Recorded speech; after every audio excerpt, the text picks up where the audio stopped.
I see this in my patients over and over again, where it's, we're conditioned as children a lot of times in our culture to be hyper capable, uber responsible, able to take care of ourselves and suppress our own needs. And we show up for everybody else all the time for a really long time. And when we get to midlife and we have all these things piling up, health conditions, psychological stress, work stress, aging parents, relationship stress, all of this stuff piles up. And then our hormones make us less resilient. And it's just it's like the straw that breaks the camel's back. Yeah. And I think it's also an invitation to heal and become more of who we are.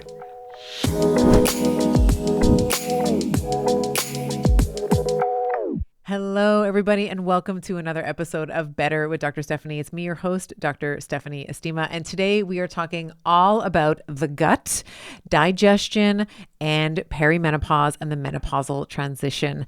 And this is going to be an episode for you if you really want to connect all of the dots. So you want to connect your gut health to maybe you're suspecting some thyroid dysfunction. Maybe you're noticing that you're having more immune stuff. So maybe like the itchy eyes, the stuffy nose, you feel like you constantly have a cold. This is the conversation that is going to tie it all together. My guest today is Dr. Christine Maren. She is a medical doctor and a functional medicine certified practitioner, and she specializes in women's health, hormones, and gut health. Dr. Maren helps women navigate perimenopause and optimize their well-being by addressing the root causes of their symptoms through personalized, holistic approaches. So what are some of the things that we talk about today? We talk about the difference in gut diversity between men and women. We talk about how gut dysbiosis and leaky gut increases in perimenopause as we begin to lose many hormones, but in particular estradiol. We talk about alcohol sensitivity changing, caffeine sensitivity changing, food sensitivities increasing. We talk about how a decrease in progesterone can actually ratchet up immune function and not in a good way. So we talk about histamines and the function and the relationship between progesterone. We talk about strength training and the role that it has on gut health. We talk about detoxification, and I will warn you, we go a little bit hardcore when we're talking about liver detoxification. So we are talking about some of the different stages of detoxification, but I feel like you can handle it. So some of it is dark rose Betty territory, but definitely take a listen to it. We'll also have some show notes for you as supplementaries as you need it. We talk about something called the estrobolome, which is the area of the gut that is dedicated to metabolizing estrogen and how that changes in perimenopause as well.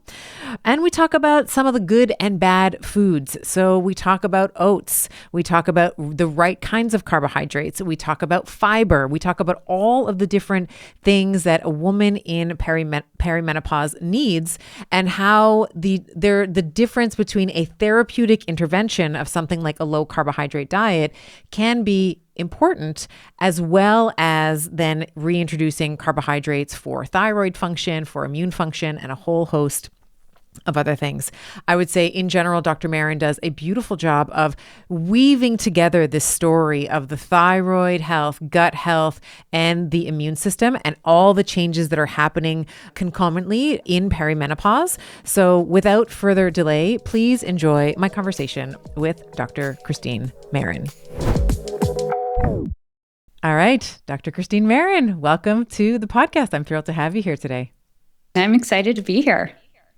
We are going to talk all about the gut and perimenopause and all the things that we can look forward to during this transition.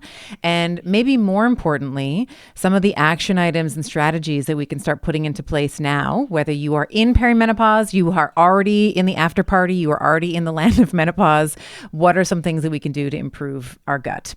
And my first topic, one of the things that I hear the most from women in my community is that we do see noticeable changes in bloating, in constipation, distension, new food sensitivities in our 40s and 50s that we just never had prior to that. So can we talk a little bit about what is happening from a hormonal perspective in terms of our gut health? And I'd love for you to talk about certainly sex hormones, but also some of the other hormones around thyroid and some of the other hormones that are changing in midlife that affect the gut.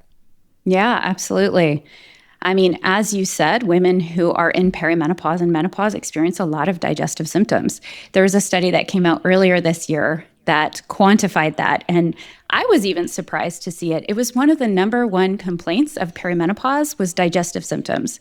So whether that's constipation or loose stools or bloating or new onset of GERD or reflux or food sensitivities or all of the above, they can play a really big role in how we experience this transition and vice versa in how our hormones are balanced. I mean, our gut plays a really big role in our hormone balance and vice versa. Hormones play a really big role in our gut. So let's dive into a little bit of research on what we're seeing that happens to a woman as she goes through perimenopause. So if we look at the studies, these just came out like as 10, 15 years, like they're pretty recent literature, really, when we're looking at the microbiome. And we can see that the female microbiome starts to decline in diversity as we age. And so the male and the female microbiome are really different. That's called sexual dimorphism. And the female microbiome starts to experience less diversity and plateaus around the age of 40. And so by the time we're in menopause, we often have much less gut diversity. And that has really big downstream effects on the way we experience menopause or perimenopause, and even our immune system and thyroid function. So there's this bidirectional effect between hormones and gut health for sure. And so do we know if that is a function of progesterone declining, which we know starts to decline in our mid to late 30s, estrogen declining, is that affecting the gut diversity? The thyroid hormones, maybe it's less T3, maybe it's more reverse T3, or is it a combination of all of those things? I think it's a combination of all those things, but I think the number one is estradiol. I think as we experience less estrogen, less estradiol specifically, we have less diversity in our gut microbiome. Certainly, testosterone plays a role in our gut. Progesterone plays a role in our gut. Thyroid hormones play a role in our gut. But I think the number one player is estrogen. Okay, I think progesterone really is like more about motility than anything. I mean, it probably influences diversity to some degree, but I think really it's estrogen is the biggest influence there. And it's interesting too, because when we look at estrogen in perimenopause, the overall trend is down. But of course, there can be months where there's wild vacillations in terms, and many women in their early perimenopausal years will say, it feels like I'm estrogen dominant, right? So they have some of these, we'll say more accurately, estrogen dominance relative to progesterone in the luteal phase of the cycle. So it's not all cycle long, but it's in the second half after you ovulate, where you don't have enough progesterone to oppose estrogen, and then she just goes a little bit buck wild, right? So we get the tender breasts, we get the water retention, we get all of these different things. So as some women will say in the beginning that they feel like they actually have more estrogen, and then, even though the overall trend is down. So it's really interesting that as we lose estradiol, then we also start to lose some of this diversity.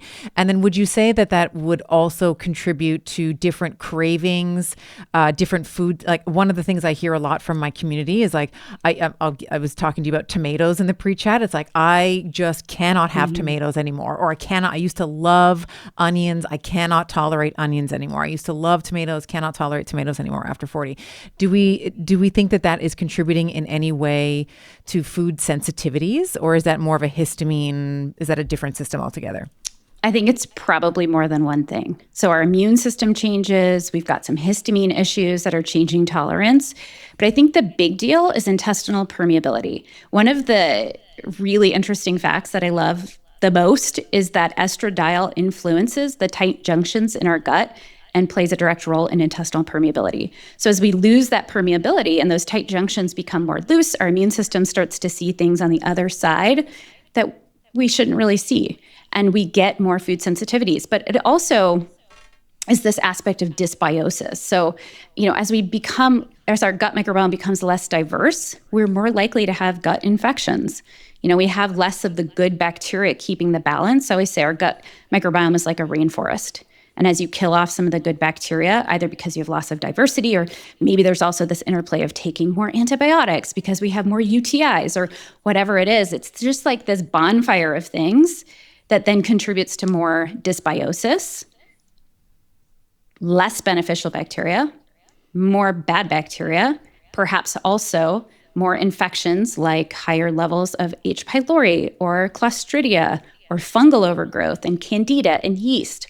All of those things are going to contribute to increased intestinal permeability. And so your body is trying to protect you by reacting to those foods, but really there's this immune system interplay that happens with all of that. We see increased rates of autoimmune disease associated with that too. But the intestinal permeability issue, I think, really is at the crux of it, because that's when we start to experience inflammation. We start to react to those foods we didn't used to react to. Like you can't eat bread anymore, or you can't drink alcohol anymore, or like you said, you can't eat tomatoes anymore, or onions and garlic. We know too, like women who go through perimenopause, if increased or worsening IBD, so inflammatory bowel disease, IBS, all of those are documented. And I for sure have seen this like clinically, where my patients will go through perimenopause and they're like, oh my gosh, my IBS is so bad, or IBD. So they'll have Crohn's. It'll be like in remission. They'll go through perimenopause and experience this big flare. And what about the other thing that, and I wasn't planning on talking about this, but I actually think it's a really great place to maybe bridge it, is alcohol and caffeine. So Totally. again, lots of people say, I used to be able to have a glass or two with dinner, and now it just wrecks me. The Yeah. other thing I hear is coffee. I used to be able to have coffee, and now I can't deal with it anymore. And I wonder, I've postulated this on a couple of other podcasts with a few other guests, that maybe there is, because of the decline of estradiol, that we're seeing this change in our ability to detoxify in the case of alcohol and to actually move it to its intermediates and eventually expel it. And then just our sensitivity to caffeine seems to get ratcheted up in perimenopause and menopause as well. Is that has that been your clinical experience? Do you have any thought on the mechanism behind that?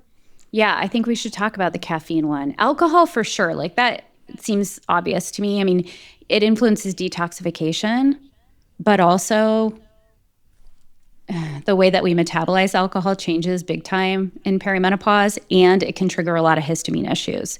So if we're talking about the gut microbiome and histamine in perimenopause, histamine symptoms are going to be like, a runny nose after you eat food, or maybe even like migraines or abdominal pain. But women experience heightened histamine issues in perimenopause, in part because what's going on in their gut, but also because the loss of progesterone. Progesterone stabilizes mast cells, which release histamine. And so loss of progesterone is going to kind of do that double whammy, especially if you have underlying issues with your gut.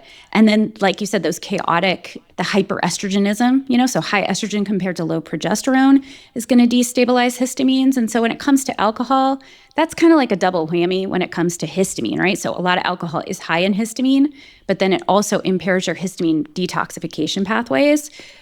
So does candida and other kinds of yeast and fungal issues. So I think the alcohol piece really makes a lot of sense. The caffeine piece, I'm not sure. I don't know. I don't see that one as often clinically, actually. So I don't know. Let's talk about it some more. What else do you think it is? I mean, I to be totally transparent, I don't know. I don't know what's going on. And it doesn't happen in everyone. And this is just another reason why perimenopause can be so individual based on your genetics. Are you a fast metabolizer of caffeine? Are you a slow metabolizer of caffeine? Does that change? Your genetics don't really change, but your capacity certainly does. Yeah. Well, it's kind of like with MTHFR. Like MTHFR might not be playing that big of a role in your life until it does. Or with, celiac genetics are a good example of that. Somebody who has celiac disease has the genes, they're brewing, but they don't really matter. You don't develop celiac disease until you get the gut infection. And then that's like the nidus when those genes become more relevant. So perhaps that's the same thing with caffeine. Maybe perimenopause is like the nidus when that gene comes on, and that gene that's a slow metabolizer maybe becomes more relevant for you. I don't know. Yeah. I think that, partially is that there's just not a lot of women are just not as interesting to study historically. It's sort of like, I think we're harder to study, right? We're harder. And I'll say that, research is kind of like me search, right? So in the past, it's usually men who are who've been scientists and or who've been medical doctors, and they just study men for the point that you mentioned. Women are certainly we're just like guacamole. We're just extra, right? We're, a little bit more complex to study with the varying, hormonal milieu. But I also just think that we've just always just kind of been looked at as smaller versions, like smaller archetypes of men. So I think that there's that as well. I wanted to just come back to a moment with the histamine issue. So that's not actually something that we've talked a ton about on the show. So maybe you can, just for my listeners, you mentioned runny nose. First, what are some common histamine issues? Like if someone is like, I just don't feel, I just don't feel the way that I used to. How can she maybe just as a large, broad, obviously we're not making any diagnosis here. Dr. Maren is a doctor. She's not your doctor. But what are some of the clinical signs and symptoms of a histamine reaction? Yeah. So really obvious histamine reactions would be like, I eat sauerkraut and I get a runny nose. Or itchy skin. Itchy skin is actually a really common symptom for women in perimenopause, which can be very much histamine related. Hives, rashes, allergy type symptoms, itchy eyes, all that kind of stuff is a very obvious histamine symptom. Less obvious symptoms would be palpitations, brain fog, headaches or migraines, abdominal pain, visceral hypersensitivity. So that means like your belly is like really tender, really sensitive to certain things. That can be a big like when I hear patients talking about that and they have this pain that doesn't totally make sense, where it's like they get really bad abdominal pain sometimes when they eat. That visceral hypersensitivity can be very histamine driven. And so, it can be really all over the map. It's really sometimes hard to identify. But in the course of kind of like talking with patients, I'll ask them, pay attention. If you eat a bunch of sauerkraut, does it trigger any symptoms? Also is sort of like this additive. I always say like it's a bucket analogy with histamine. So you can have a little bit, but when you have too much, you start to get symptoms. And that might be hormonally, well, it definitely is hormonally driven as well, because when you're going to have like higher estrogen levels, if women can sometimes tell me, especially women who get migraines around ovulation or menstruation, I'm thinking like, ooh, what's happening with histamine there? Because they're having these fluctuations with hormones. I mean, there's allergens outside, obviously, right? And so there's that, and then there's alcohol, and then there's eating a bunch of sauerkraut or kimchi or whatever it might be, and then there's ovulating. And so if that's the thing, if ovulation is the thing that drives or overfills the bucket, and so now it's pouring over and you have symptoms, that sounds very histamine to me. So let's talk a little bit maybe about the detoxification. So we're going to get into a little bit of dark gross territory here for my Betties that are listening. Let's talk about detoxification, because you mentioned, you mentioned in the conversation with alcohol that as we see progesterone decline, that is what's going to keep our mast cells intact. But you also said that the way that we detoxify changes in midlife. So let's talk a little bit about what we would consider, and understanding that there's three different, we're not going to get into all the hydroxylation, all the conjugation, all the elimination steps today. But talk to us a little bit about how some of our capacity to detoxify, and when I say detoxify, I'm not talking about the cayenne pepper and liver program that your favorite celebrity does every January. I'm talking about actual detoxification that your liver does to actually move foods that you've consumed or compounds like alcohol into intermediates, so that, and then into their sort of package them into these compounds for excretion. So talk to us about how that changes in midlife. Okay. So first, just to back up a little bit with the progesterone discussion, that's like more of an immune system function versus detoxification. Right. So progesterone stabilizes mast cells, the immune system the immune cells that release histamine. Mm-hmm. So then when we talk about detoxification, specifically with estradiol or estrogens, we've got these three phases of detoxification. And this is where liver and gut health really play a big role, and where alcohol kind of comes into play there, because your ability to detoxify in your liver through pathway 1 is going to be a big deal. Also CYP enzymes that influence caffeine potentially. So phase 1 goes through liver. These enzymes called CYP enzymes dictate how you metabolize estrogens and break them down. So then phase 2 is going to go through methylation. And so patients or people who are listening who know about like COMT or MTHFR, these kind of things will dictate a little bit of how we're doing there. Nutrients are going to come into big play here. So if you don't have enough of certain B vitamins and magnesium, you might not break down or methylate your estrogens to prepare them for excretion in your gut. But phase 2 is through this methylation, COMT. Phase 3 is through your gut. And this is where gut health is uber important for detoxification, especially of your estrogens. I liken this to like flow. Everything in our body really benefits from flow. When we exercise, we improve flow. When we have a bladder infection or UTI, like we want more flow. Flow's a really good thing. So estrogen is that same way. We want flow. We want estrogen coming in and going out. We want it to happen in a healthy way. And so part of that flow is then gut health, making sure you're pooping every day. For women who are constipated, they're not going to be pooping every day. But this is where the interesting stuff comes into play, because your gut microbiome plays a really big role in how you break down and excrete estrogens, or how you reabsorb some of them and essentially increase your levels. So let's talk about beta glucuronidase, which is the enzyme that's where I'm going. Involved. Yeah, I know that's where you're going. I'm following you. So let's talk a little bit about what are some of the scenarios where beta glucuronidase basically very simply undoes. So if we have estrogen slated for removal, let's say, beta glucuronidase comes in and is like, actually, no, we're going to keep her. So undoes the package and then gets reabsorbed back into the system.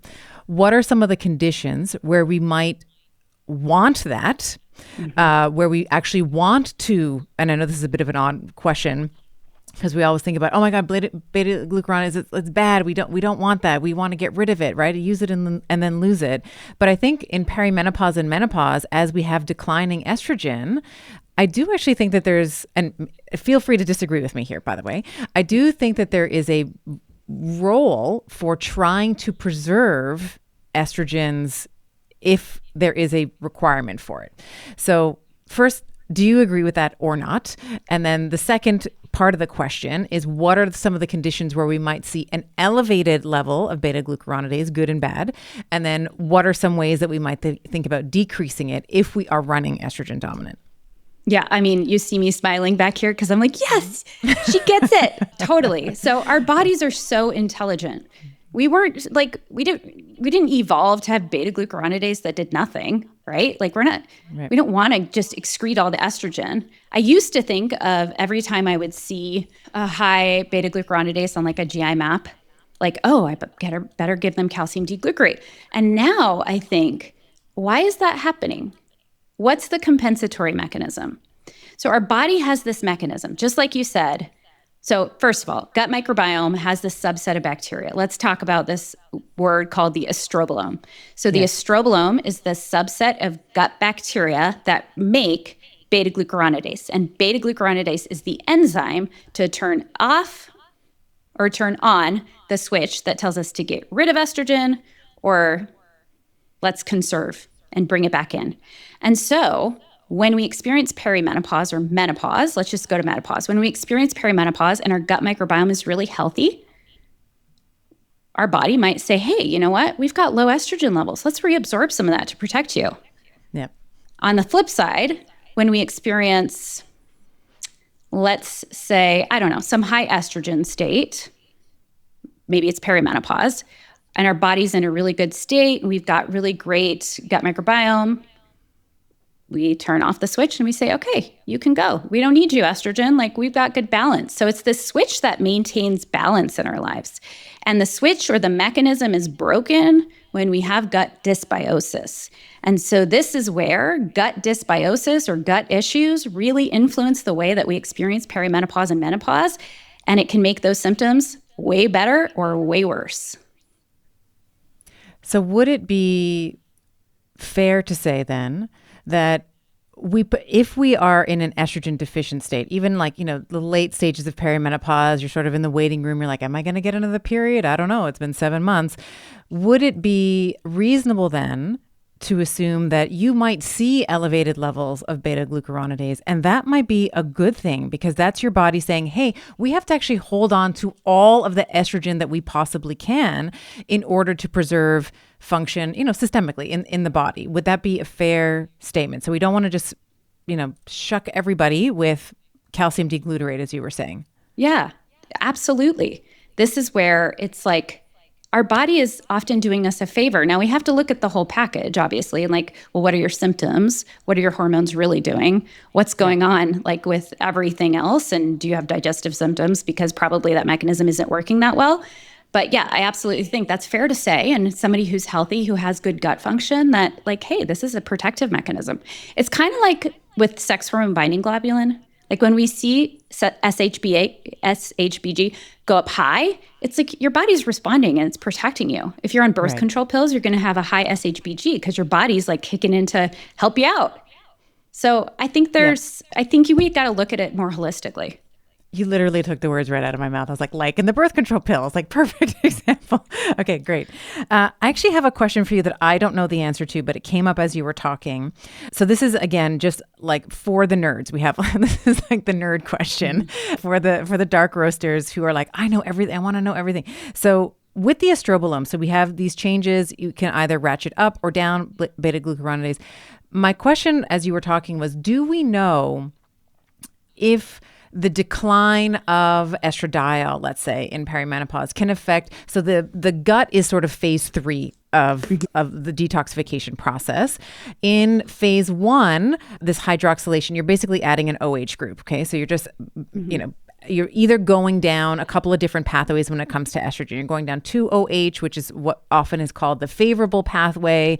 Then we have 4-OH, which is where often you'll get like DNA damaging, like quinones and all this kind of stuff. And then you have like the 16-alpha OH. So without going there, do we know, without getting any more specific than that, I should say, because we're already in like nerd territory here, do we know that whether when we are seeing a decline in estradiol, are we impacting more of the 2-OH pathway? Because I know that it can also go down the 4-OH. Do we know that if the pathway that the estrogen follows changes is what I'm trying to ask? Yeah, I get you. I don't think we know that. I don't know though. It's a good question. Like, is our body smart enough to maybe upregulate a CYP pathway so that we preferentially go down the 2-hydroxy?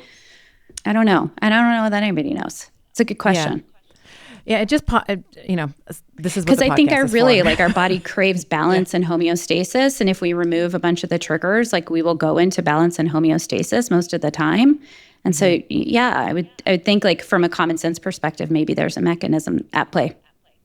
Yeah, and I'm selfishly thinking of this myself because when I know my own tendencies, my tendency is to definitely go down that 4-OH pathway and I used to really suffer from what we've been just like that estrogen dominant, progesterone deficient in the second half of the cycle, like the tender breasts and the water retention, the mood and the sleep and the affect, all that stuff. But I wonder, it's really gotten, for me anyway, like 1,000 times better in perimenopause, and I could just be an N of 1. But I just wonder if it's like, hey, we don't need to go down this pathway anymore. Maybe we're going to select a different one. So it's just, you know what I think it is? I think it's fiber and exercise. Well, let's talk about those things since you brought them up. Those were on my list. How does exercise impact gut health? Fiber, and then we'll talk about fiber as well. But talk about exercise, strength. I'd love for you to focus in on strength training, but I also would like to hear about different types of cardiovascular activity as well. Yeah, we're both big fans of strength training. I love exercise and how it helps us in so many different ways. But one of my favorite benefits of exercise and how it impacts the gut is how it impacts the gut microbiome in a favorable way. So too much exercise, like people who ride in the Tour de France, they've got too much exercise and that's actually creating leaky gut, which actually high performance athletes know that and are doing things to mitigate leaky gut.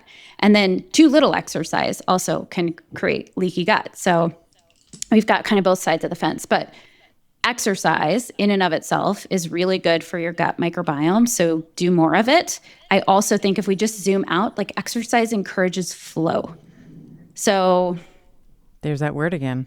It's just it's a little abstract, but I think of it all the time when I see patients because I want things moving. It's when things get stagnant that we have problems like gallbladder issues and UTIs and all that kind of stuff. So exercise just reinforces that, like the flow. I also wonder, and I'm in the middle right now of writing my book on perimenopause, and I just finished writing it was like chapter 6. It's talking all about like how to strength train for women. I wonder if there's also something where, like I was looking at the the evidence around HRT and strength gains, and it seems to be quite mixed, right? So taking estrogen, transdermal, whatever way, a lot of like at least the 2 meta-analyses that I was reviewing on the weekend seemed to show like mixed results. Like one showed like sort of benefit, and then the other one didn't really show benefit, which, led the authors to conclude that there's really nothing better than strength training when we're thinking about the anabolic signals of growth and hypertrophy specifically, which are 2 different outcomes. But, just like for muscle health, strength training is going to be, the best anabolic signal. And I wonder if it has to do with the transient rise that we see in testosterone and estrogen after training. Maybe it's a donation of satellite cells. There's like, no one's going to be listening to the show now. Like, we're totally getting into like nerd Did we speak lose now. you? We're the nerds. But I wonder if there's like, the satellite donation that's helping to maintain like that strength. Because so many women will say in menopause and perimenopause, like even before they started losing muscle mass, they'll say, I'm not as strong. Like I've been tracking on my app, or I've been tracking, however much I can squat, and then I just can't seem to get that anymore. Which again, to your original point around gut health, it's the loss of estradiol in the context of the gut, loss of that gut diversity. And then in the context of the musculoskeletal system, which is where I like to play, is like, okay, it's the loss of the satellite cells that are sort of these like stem cells that essentially hover around the muscle. They're no longer able to donate these cells that can go on to become myocytes, that go on to become muscle cells. So what do you think about that? What do you think about HRT and strength? What do you think about the impact that strength training has on the gut? Tell me and just my long ramble. So HRT, I think it's sometimes hard to study. And I absolutely think that HRT has an important influence on our ability to build and preserve muscle. But I think as we zoom out and just like look at this big picture with common sense lens, it's like HRT increases our resilience. It allows our body to put resources elsewhere, like into building muscle, instead of keeping us alive and maintaining other sorts of areas. I always think about like the big bucket of stress. Like, what does all this stress look like? We've got stress from our life and our work and our relationships, but we also have stress from gut infections and toxic exposures and all of that. And then we also then in perimenopause and menopause have this stress of shifting hormones that influences our resilience. So I don't know the answer to it, but I think if we zoom out and just accept that like hormones do help us to be more resilient, we know that, maybe that's a piece of that puzzle.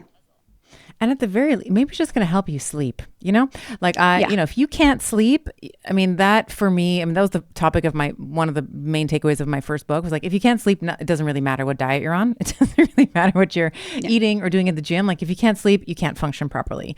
So I think even if you're just taking oral micronized progesterone, let's say in your 40s, because you know that there's there's like a trend, like a predictable decline that we see, I think that gives you more capacity and, to use your word, more flow for you to be able to donate the energy that you were, we'll call it wasting or conserving on, being sleep deprived. Now you can put that towards, a 30-minute, whatever, some type of activity at home or at the gym.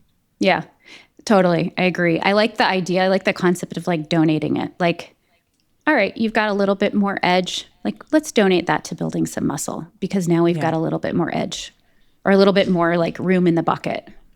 Yeah. Yeah. It's really about capacity because I think, you hit the nail on the head before. Like in midlife, it's a very beautiful and peculiar time because it is probably one of the busiest times of your life. If you're a woman and you've chosen to have children, your children are growing up and you are meeting the demands of, their extracurricular activities and you're parenting them. And many women in midlife, unfortunately, go through some kind of change in family status, like there's a divorce, let's say, or something of that nature.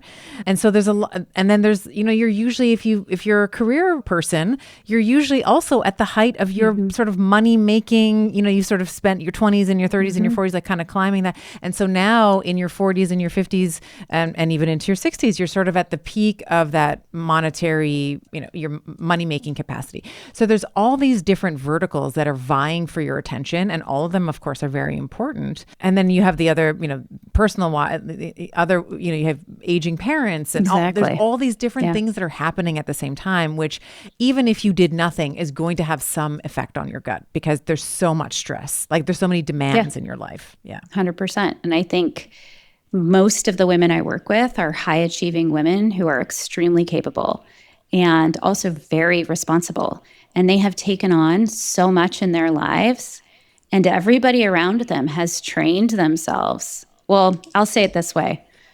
Women, let me just bring it personal because I don't want to like rub anybody the wrong way here, but I personally trained everyone in my life that I could do everything. I could micromanage, I could multitask, I got this, I got that. Like I was doing so much. And at a certain point, my breaking point was mold.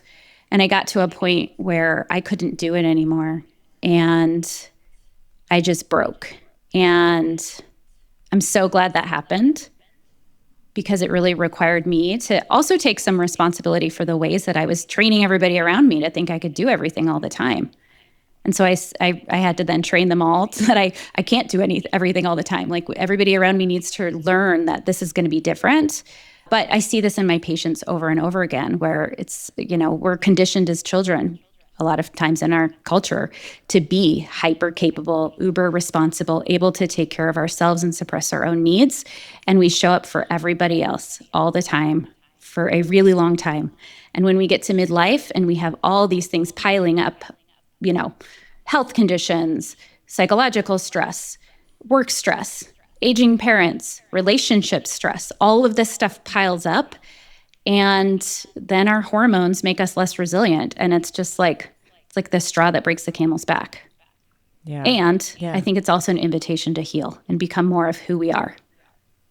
Yeah, I love that. Yeah, thank you so much for sharing that. I think that sometimes it's really easy to look at a doctor who has a thriving practice and family life and all this, and to know that we all struggle in some way or another. So I appreciate your transparency there. And I agree. I think that perimenopause is it's been referred to as a second spring, which I really love. It's like, you can become a queenager, right? So you can really move into your, queen era, but you can also sort of recapture that joy that maybe you had when you were a teenager. So I don't know where I heard that, but I love it. Queenager.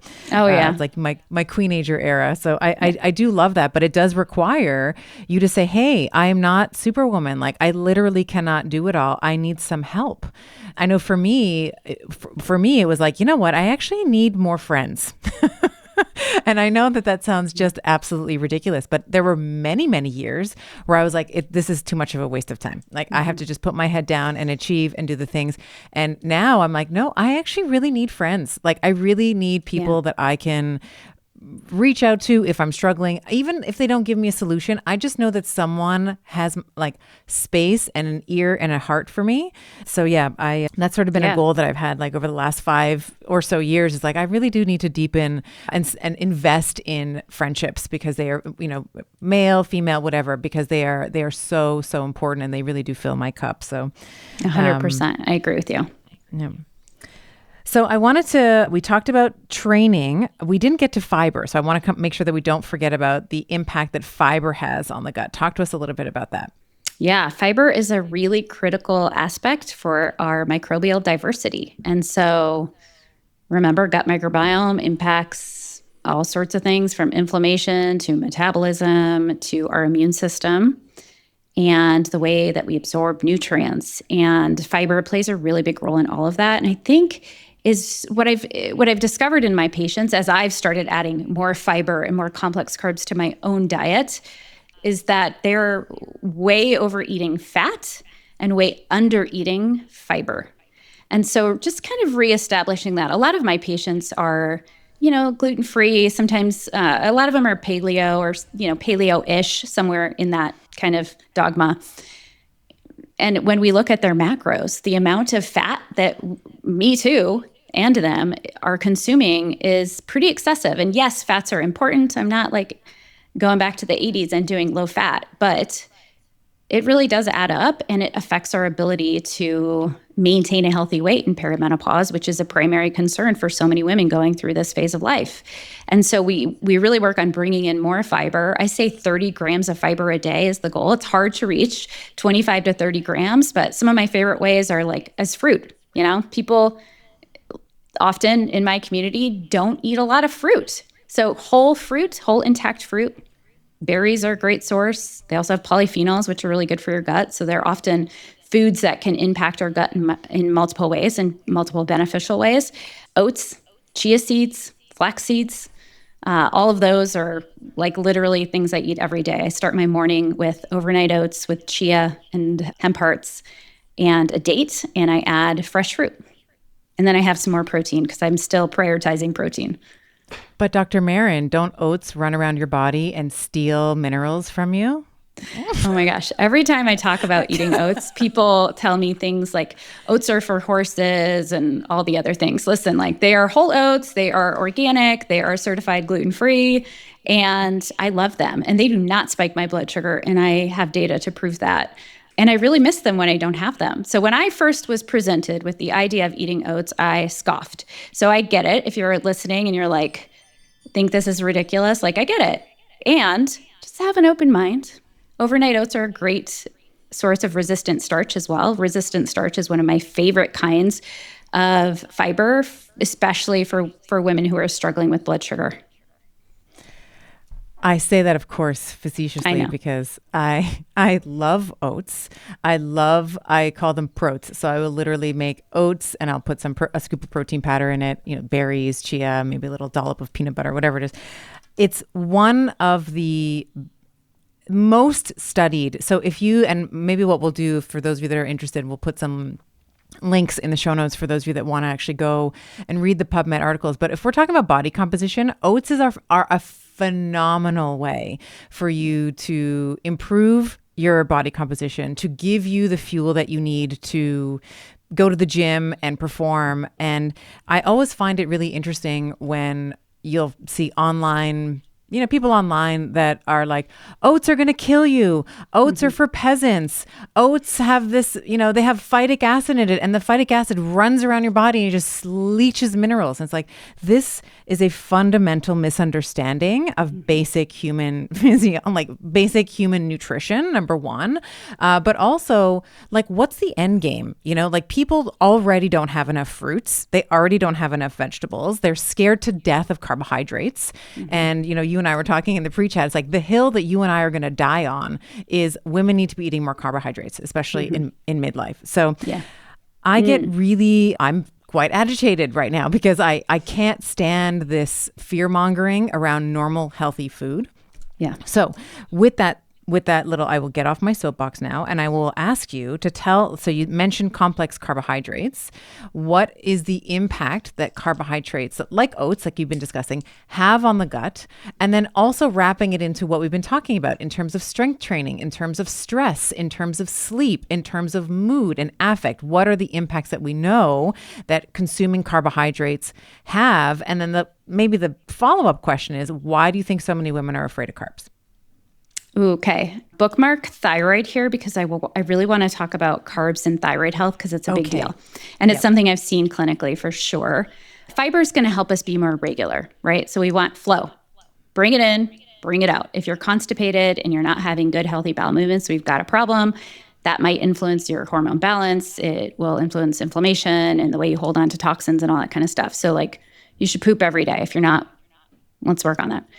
Adding fiber is really critical. So what's super interesting is to look at the studies on high-fat diets and how they impact intestinal permeability. So a higher fat diet, specifically here, let's be fair, what they studied were more saturated fats. So especially if you go to a fast food restaurant or you're eating fried food or something like that, that will cause a transient increase in your intestinal permeability, which is not something we want. We want less intestinal permeability. We want it to be tight. So also gallbladder. So gallbladder, back to flow, right? So there's so many people in the United States who have gallbladder disease and have had their gallbladder removed. So there's really only so much our gallbladder can take care of. Like when we eat food, our gallbladder squirts out bile that helps us emulsify fat. Bile is also antimicrobial for our gut, so it's really important for gut health and gut microbiome. So gallbladder is a big deal. If we overburden it and we're eating high fat all the time, our gallbladder is going to feel that.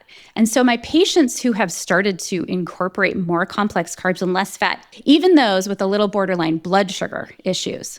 So I work with like women who are under a lot of stress, high performers. They have borderline elevated blood sugar, not necessarily insulin resistance, but they have this high blood sugar. Sometimes they have low insulin actually, but this higher than expected blood sugar. They're not diabetic, but like their hemoglobin A1C is like 5.6, and it just doesn't really make sense because they're so health oriented and they're doing all the right things. So what's going on here? Anyways, that aside, their blood sugar is fine when we start to incorporate more complex carbs. We're talking about the right carbs, not the wrong carbs.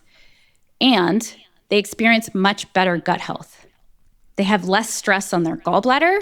They have less intestinal permeability, and they have better bowel movements. And better gut health is really at the crux of a lot of things. When we talk about gut health, we're talking about inflammation, immune system, all of that. Okay, thyroid. What's really interesting, so I do lots of thyroid management. I work with a lot of patients who have Hashimoto's and have hypothyroidism and prescribe thyroid medication, right? So I'm always looking at TSH, free T4, free T3, reverse T3.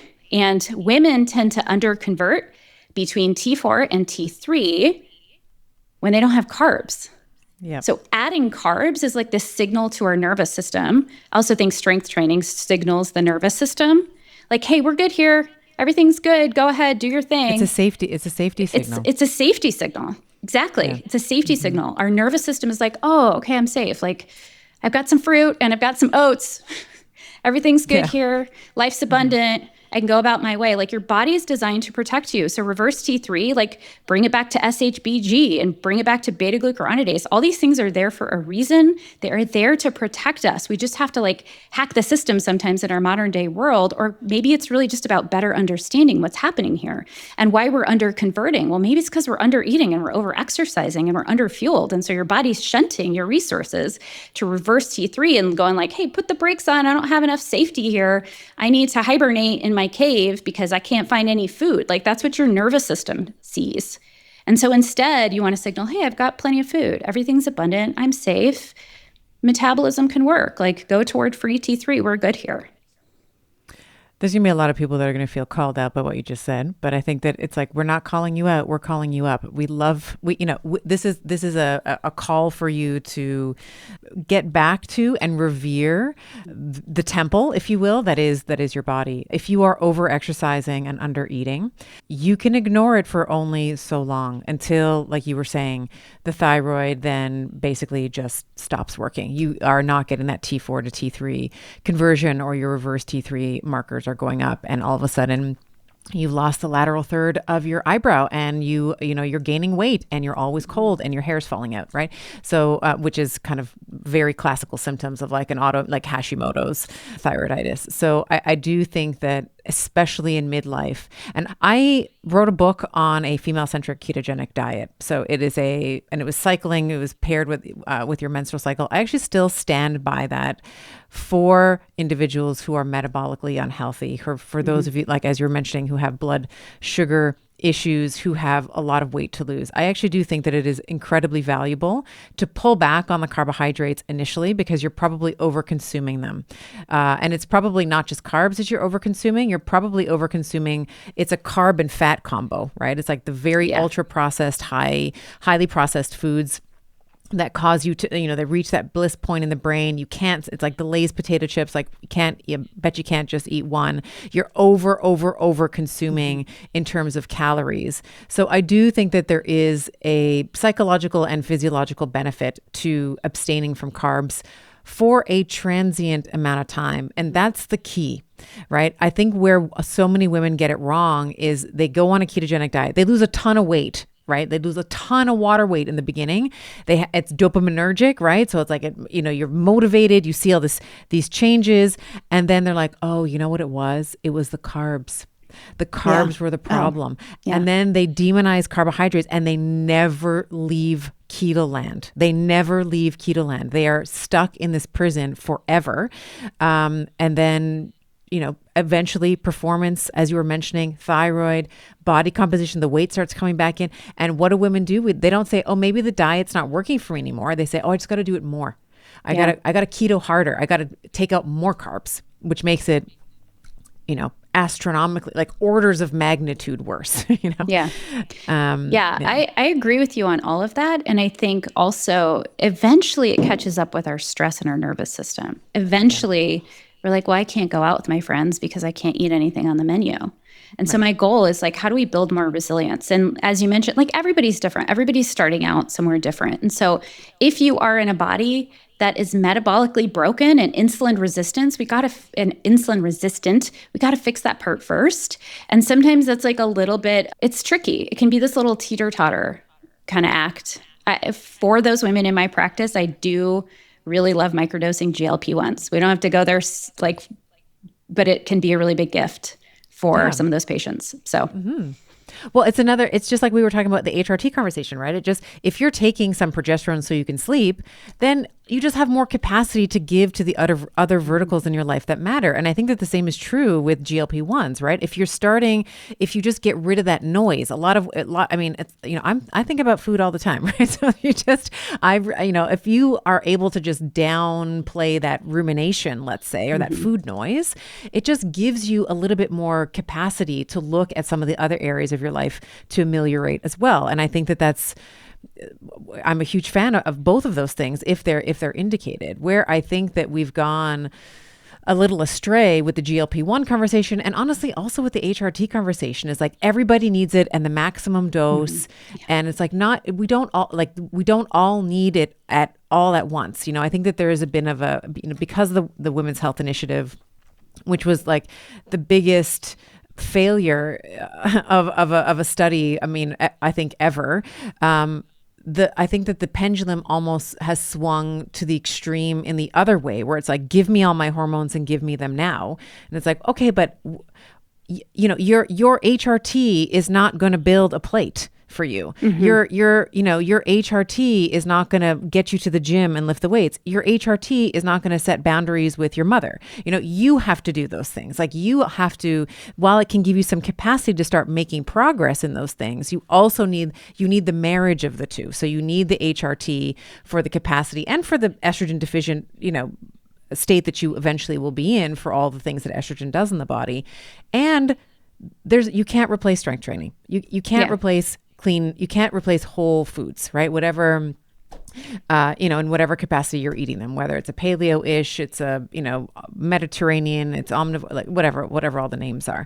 I think that we need both of them. And what I'm finding, at least my loose observation, is that online it's really gone the other way, where it's like, we all need every hormone under the sun. It's like, well, not necessarily. Yeah. I think to that point, too much of a good thing is a bad thing. And everybody is so different. And yes, you can't, take estrogen and not strength train, not move your body, not get your sleep. And estrogen might be the thing that helps you get sleep. So Exactly. It's both of them. And all of them. You mentioned the right carbohydrates. Tell me what the right carbohydrates in your opinion are. Do we have, is there like a good list and a bad list? Is there like a sometimes okay list? What are your thoughts on good carbs? I personally like to be in the sometimes okay list all the time. Like for me, sometimes, you know what I mean? Like I want more flexibility. I want to be able to go to France and have a glass of champagne, and I might even eat a baguette, which is like very scary for me actually, because I've been gluten-free for years. But I believe that we should have more joy and freedom in our life, not less, which is why, just like you mentioned with keto, restrictive dieting can be really difficult over the long term. Yes, there's a time and a place when it's short term, but eventually the goal is more resilience and more flexibility. So, what was the point? Why did you even ask me here? Okay, good carbs and bad carbs. So one of the things I like to talk about is oats. Those are good. Oat milk, bad. Whole fruits, those are good. Fruit juice, bad. Not so good. It's not so good. Let's not call it bad. Let's just call it not so good. Do I have an oat milk latte? every once in a while, sure. You don't need to be perfect, but like I wouldn't do oat milk every day of your life. I wouldn't drink fruit juice every day of your life. But I do eat whole fruit every day. And I do eat whole oats every day. I also eat whole potatoes with the skin on. That's going to be a really great source of fiber. I eat things like basmati rice and, of course, like, more starchy carbs or more starchy vegetables, like not just potatoes, but like beets and carrots and things like that are definitely going to be good. I would say most people can incorporate things like that.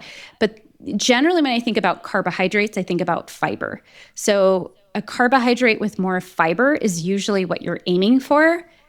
Bonus points if it has a lot of color.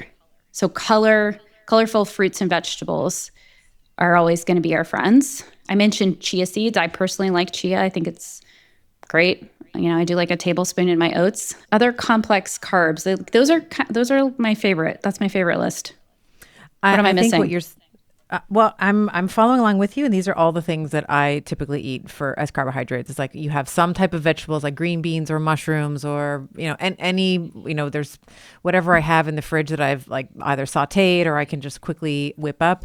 I also love, particularly in the wintertime, I love tubers. Like I love parsnips. Yeah, I just totally. love I love parsnips.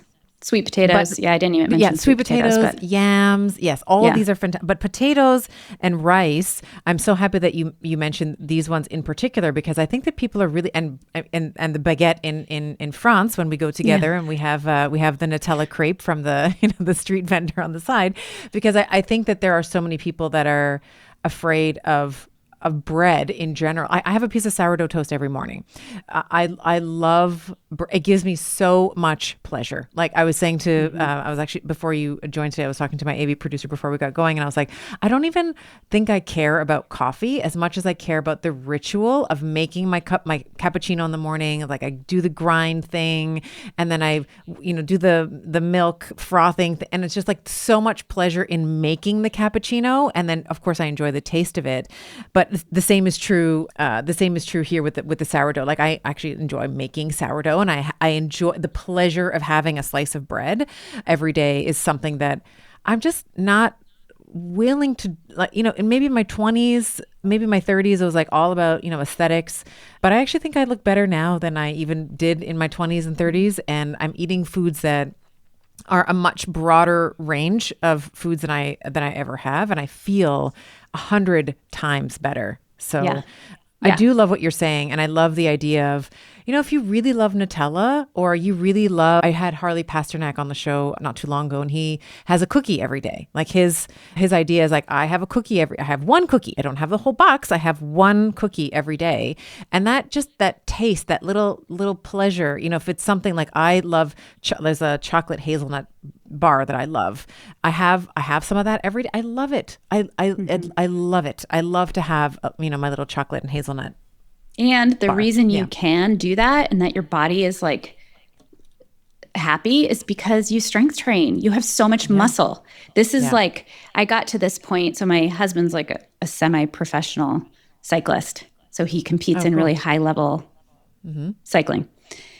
And, I got to a point after strength training, like I had been training, I had so much more, I have so much more muscle mass that I used to have, and my metabolism is totally different.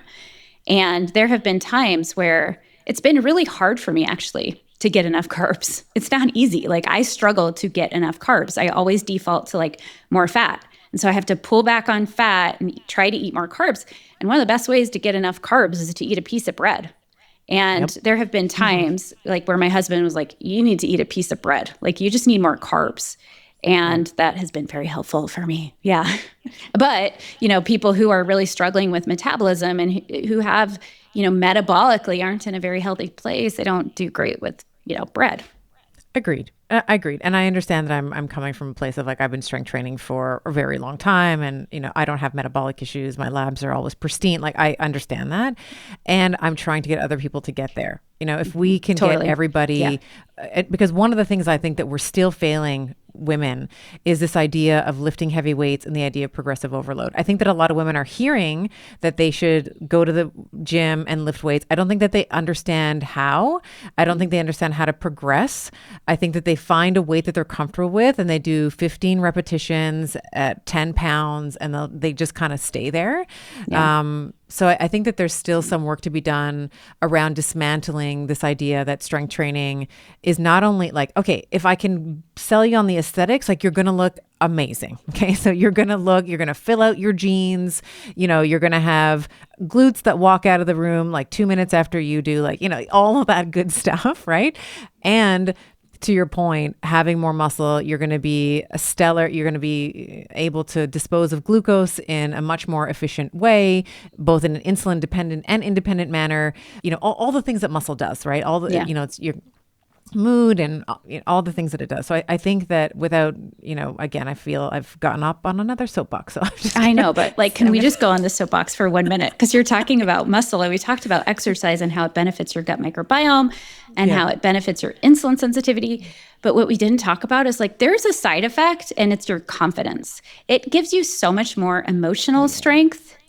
And I don't know how to describe that or how much more I could tell you about that, but just trust us on this. Like, it will help your confidence. It also is being studied in cancer. So it decreases cancer recurrence after chemotherapy, and it improves autoimmune disease. So like all these patients I have with Hashimoto's have this message of like, I shouldn't work out because I have Hashimoto's or I have hypothyroidism or whatever. And I'm like, wrong story. Like, working out and strength training is really important for your immune system and helps decrease autoimmune activity. It's so good for you in so many ways.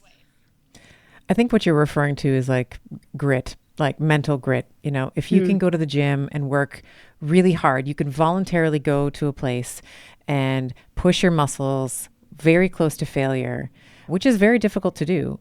There's a certain confidence, there's a certain trust and knowing in your ability to do hard things, which I think is part of, our journey in life, is this idea that you can rise up to the demands of your life. You didn't ask for the demands, right? So stress, demands, I use those words interchangeably. So the stressors that you have in your life, the demands that you have in your life, maybe you didn't ask for them, but you can rise up to those demands by becoming more capable. And I think that strength training allows for that. I think strength training allows that grit and that self-knowing and that trust to emerge. I agree with you, but what just came to me was like, my patients have like too much grit sometimes. Like, they have pushed on through the pain. They sort of like self-abandon. And I mean that with such compassion because like I've been there. Yes. But high achieving women who tend to put their needs on the back burner and like show up for everybody else. What my experience has been is that it was an act of consistently showing up for me when I go to the gym. And then you get to this point where you're like, oh no, I show up for myself, just like the way I've showed up for everybody else for the last 25 years. Now I show up for me. Yeah. I love that. Amen. Let me take a little bit of a hard left here because I think we could easily end the conversation there because I think that that's such a poignant point of discussion. But I do want to make sure that we discuss the birth control pill in midlife, because that's another thing that I always hear with women is like, they start having symptoms, they go to their doctor, they say, oh, my cycles have become a little bit irregular, and they walk out with a script for the birth control pill. I have made my opinion on this pretty well known. I would love your opinion on the birth control pill for women in menopause who are perimenopause, I should say, and even menopause. I've had menopausal women I've heard of them being prescribed the pill, and it's like, pardon me while I roll my eyes and give myself a lobotomy, because like, what are we doing? So talk to me about the birth control pill, the indications for why it may be used in perimenopause for, air quotes, treating irregular cycles. There's going to be women who are listening to this who have been prescribed the birth control pill for their perimenopausal symptoms. So speak to them, talk to us about what is happening and maybe what some alternatives might be as well. Yeah, I think the birth control pill is a huge underservice to women who are perimenopausal. And I don't think it's a great idea. I look at everything clinically in terms of risks versus benefits. Supplements, diet, medication. Like we can all measure risks versus benefits. And so one benefit of the birth control pill is that it does provide contraception. But can we find something that does that with less risks? Yeah, of course, an IUD or vasectomy or, following like a natural family planning method or something like that. I think there are safer methods for contraception. Outside of that, the benefits I don't think are there. It's not regulating your cycle. It's shutting your hormones off so that you have a withdrawal bleed. That's not your cycle. It's also coming with a whole bunch of risks. And so some of the risks that are not life-threatening but super annoying are things like low libido, nutrient depletions. Actually, it can mess your gut microbiome up. This is a huge one. So birth control decreases the diversity of your gut microbiome. HRT improves your gut microbiome. So I think there's really not a great place for the birth control pill in perimenopause, in my opinion. We have other kinds of options. Now, the big risks that I didn't mention are things like things like strokes and blood clots. Like that's real. That happens to older women. That's not super common, but it's common enough. And every time I lecture on this, somebody comes up to me and says, yeah, I was the one who got a stroke because I was on birth control pills in my 30s and, had some kind of blood clotting disorder. So we don't screen for a blood clotting disorder when we put women on birth control pills. I think we should be doing that, but we don't. We don't screen for factor V Leiden and all the other things that can happen. I was going to say, if my daughter were ever to go on birth control pills, I would really actually send her to a hematologist first and say, do a full workup. Make sure we don't have any blood clotting issues. They're more common than you might think.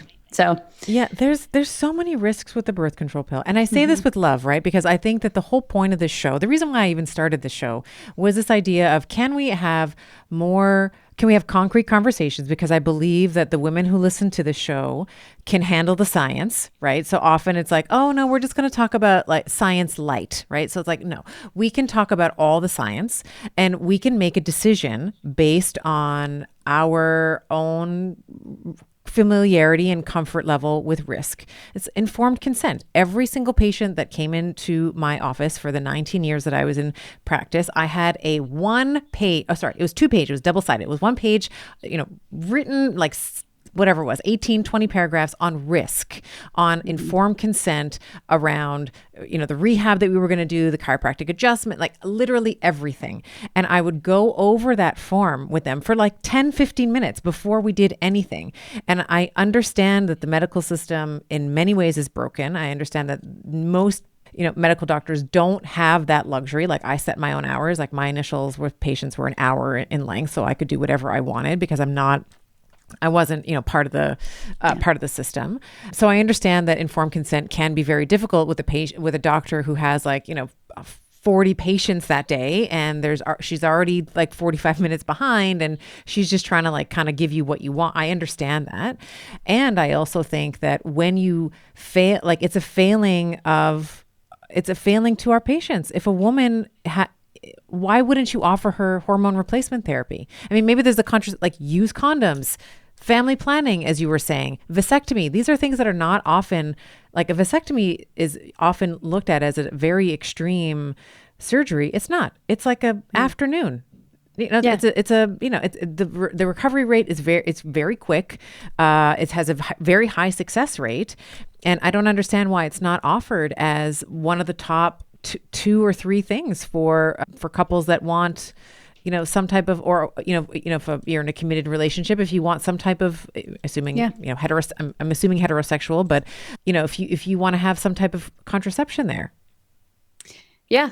I mean, I agree with all that. I don't think most women go to their doctor wanting that to be their option. They're not going to their doctor saying, I feel like I'm in perimenopause and I want to be on the birth control pill. I think most of them are like, I don't want that option. I want a better option than that.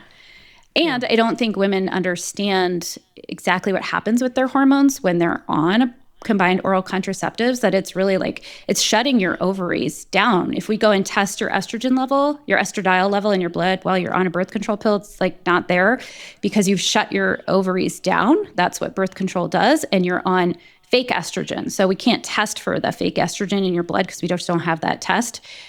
But But that's what's happening. And so these cycles that happen in our progesterone that rises in the second half of our cycle and helps us, with sleep and anxiety and all of that kind of stuff, like we don't have those cycles anymore.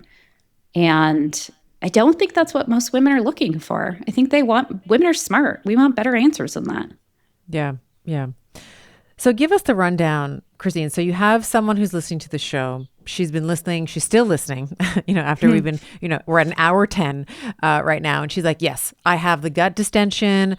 I have the change in food sensitivity and I'm doing all the things. I am an achievement oriented person where I'm lifting the weights and I'm trying to get the sleep. And maybe I'm on some progesterone, let's say, but I'm still not feeling myself. My gut is not feeling well. I'm suspecting that I have some thyroid involvement. What would be the action items for her? Do we want labs? And if so, which ones do you like? Who should she go and see? What are some of the things that you would like to see from a lifestyle medicine perspective, as well as a testing perspective, clinical perspective, and then maybe some applications from the test results? Yeah. I mean, I always start with a long conversation. My new patients are 90 minutes long. And I start with getting data. Like goal number one, let's get some data because you know what? A lot of symptoms of hypothyroidism overlap with symptoms of perimenopause. So let's see which one we're dealing with, or maybe it's both. It's just like with perimenopause. Are we dealing with low estrogen, low testosterone, low thyroid function? Like which one? Let's identify that. And in terms of gut health, if you had access to a functional medicine provider, they might be testing your gut, doing more kind of detailed testing. So I do stool testing and urine testing and breath testing. One of the most common gut infections I see is SIBO, so small intestine bacterial overgrowth. I also see a lot of CFO, so fungal overgrowth. Sometimes there's other things, H. pylori, but the whole point is like get the data so that we know what we're treating, because it's really hard to treat something that we don't, if we don't know what we're treating, it's hard to treat whatever's going on with your gut. At the same time, there's a very bidirectional influence between your hormones and your gut. So your gut health, your gut microbiome is going to be influenced by your hormones in your stage of life. And the way that you break down your hormones and how safely is going to be influenced by what's going on in your gut. So we know that part. So let's just kind of think about gut health real quick, because the first steps I take are remove and replace. So when I say remove, I'm talking about like remove the infection and sometimes remove some of those foods. So there might be a time and place for a transient elimination diet, or maybe a transient like keto, low carb diet or something like that. A lot of my patients are gluten-free if they have digestive issues or autoimmune disease. So there's a time for remove. But what's really left out here by a lot of people is they don't remove the gut infection. So they just work harder, because initially when you remove some of those foods, they feel better. And so like you were saying with keto, they do it harder. But instead of doing that harder, don't forget to remove the gut infection. Like we got to identify what that is. And then replace. So replacing digestive enzymes can be really helpful. Some women need more HCl, which is like stomach acid. Some women need more maybe ox bile, especially if they've had their gallbladder removed, or maybe bitters to support gallbladder function. Sometimes we'll use pancreatic enzymes, especially for older women. So the older you are, the more likely you are to have pancreatic elastase insufficiency. That means like when your pancreas doesn't make enough digestive enzymes. And so you have to replace those. And, it's a spectrum. Like you might be early in that, or you might just need a little extra support with digestive enzymes. But remove and replace is a good place to think of that. Of course, diet plays a really big role here. The diversity of foods you're eating, the fiber. We didn't even really touch on protein. I think we're just assuming everybody here knows that we prioritize protein for building muscle, of course. And now we're moving into fiber. So in terms of lifestyle, I mean, that's huge. Alcohol, I would say minimize alcohol as much as possible. It's not good for your gut. It increases your gut intestinal permeability. It can contribute to dysbiosis. It can contribute to histamine symptoms. It's also carcinogenic. I mean, to me, alcohol is like the new cigarettes, basically. So I think that's a really big change that women can make. Sleep, of course, like prioritizing sleep. The way I frame all of this is my 5 foundational health habits in my practice. And so that's number 1, protein-centric, whole foods, high fiber nutrition. Number 2, strength training and movement. So moving, getting that flow, building muscle. Number 3 is low tox living. We really even talked about toxins, but we all get exposed to toxins every day. And so mitigating that, filtering your air, filtering your water, It's the 80-20 rule when it comes to that. Sleep, like dial in the sleep piece. That's a really critical aspect. As you mentioned, like sleep is everything. You can't exercise if you're not sleeping. Like dial in the sleep first. And sometimes that's where hormones play a really big role. And then mindset. Mindset's all about showing up for yourself, like making sure you know that you are worth it and whatever work you have to do around that to reinforce so that you're showing up for yourself and you're really stepping out of stress and survival mode. Because so many of us are in stress and survival mode and we don't even know it. Just like you were saying before, when you start showing up for yourself the way that you've been showing up for everybody else in all the various areas of your life. I mean, that's certainly, I got into strength training for the aesthetics, and I stayed for, what it did to my confidence and to my mental grit and my mental capacity. So I love that. Dr. Maren, this has been absolutely wonderful. I think that we've actually talked about gut health in a way that I don't think that we've quite done in the show as of yet. Like you have a very good way of breaking down some of the changes that we see in perimenopause on gut health and then looping in some of the other major players like thyroid. So I just want to thank you for your time, your focus, your energy today. I know this is going to be really useful for our Betties. Thank you so much for having me. All right. Welcome to the after party, the place and the part of the podcast where I tell you what I really think. And, you probably already know what I really think of this conversation. It was fantastic. I was actually introduced to Christine from a mutual friend. We actually both graced the cover of Strong magazine, and Jenny, who is the president of Strong Fitness, introduced us, and she said, you got to have her on your show. And so she introduced us, she came on the show, and this is the result. So I really loved this conversation because I think that it is the first time, as I said to Christine as we were wrapping up, it's the really first time we've talked about the gut and the thyroid and the immune system in such a holistic way and how everything's connected to each other. I don't think we've really done that on the show before. And I did like a lot of the tidbits that she was giving around some of the specific changes for perimenopause so that we have these sex-specific differences, right, in terms of gut diversity that happened before perimenopause and that changes as we are moving through that midlife transition eventually into menopause. And I loved how she explained the changes in our alcohol, our different capacity to metabolize alcohol in midlife. I really enjoyed her postulation around the caffeine sensitivity. It's something that I don't think we have the answer to yet, but it is something that certainly my community noticed. So a lot of women will switch from caffeinated drinks to decaffeinated, or they'll switch to matcha, or they'll switch to like a dandelion root style tea because they can't stand or they can't tolerate caffeine anymore. It gives them the jitters. So really love that. And I loved I have to say, the histamine sort of signs and symptoms, itchy skin, itchy eyes, if you're getting migraines or heart palpitations, these are some of the signs that can occur over the course of the menstrual cycle. That it can change a little bit. So sometimes it'll get a little bit worse around ovulation. Sometimes it'll get a little bit worse right before you get your period. And this is usually a sign that we are starting to see some decreased progesterone, because progesterone tends to keep those mast cells in check, which is a part of the immune system that's involved in that histamine response, which I thought was really interesting. And as she was saying it, I was like, oh yeah, I kind of get a little, I sort of feel like I have a little cold right before I ovulate, and actually right before I bleed as well. Like the day before, I'm like, oh yeah, I'm a little sniffy. And, so just a little bit of a reinforcement as she was talking. Loved the conversation around strength training. I mean, of course, right? So yes, all the things that muscles give you, but the improvement that it gives you in your gut and the gut diversity and your ability to digest and constipation and all the things that strength training can do to improve the digestive system. But I really loved the part of the convo when she was saying there's so many women in her practice that give to everybody else and they never give to themselves. So that by when they start strength training, it's that 30 minutes or 45 minutes or hour or whatever that they can give to themselves. And then they learn that they can start giving to themselves on a regular basis in the same way that they've been giving to other people. I thought that was so powerful. And I hope that as you were listening to that, you were like, oh yeah, maybe that is the reason. Maybe that's the only reason that I need to strength train, beyond aesthetics, maybe that's the reason.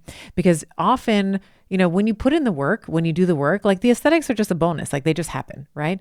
But that is a really powerful knowing and a really powerful why. So I really, really love that. And then of course, I couldn't even keep a straight face when she was talking about oats because, then we have certain people on social media that love to demonize oats and kale and all the other things, which makes me think like maybe they have some gut problems. Maybe these people need to improve their ability to detoxify because everybody should be able to consume oats. Overall, I really enjoyed this conversation. And what I'm hoping that you're going to take away from it is action items yourself.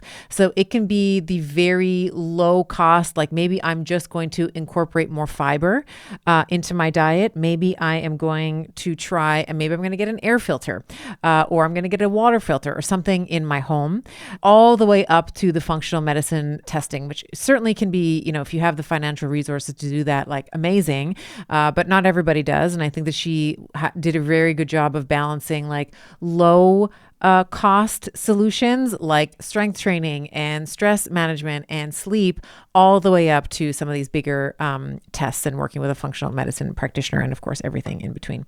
So let me know what you thought of this show. Let me know if what you're going to be doing, what the action items, what your biggest takeaway was. Leave us comments on Spotify, on Apple iTunes. We read them all. And until next time, we will see you then.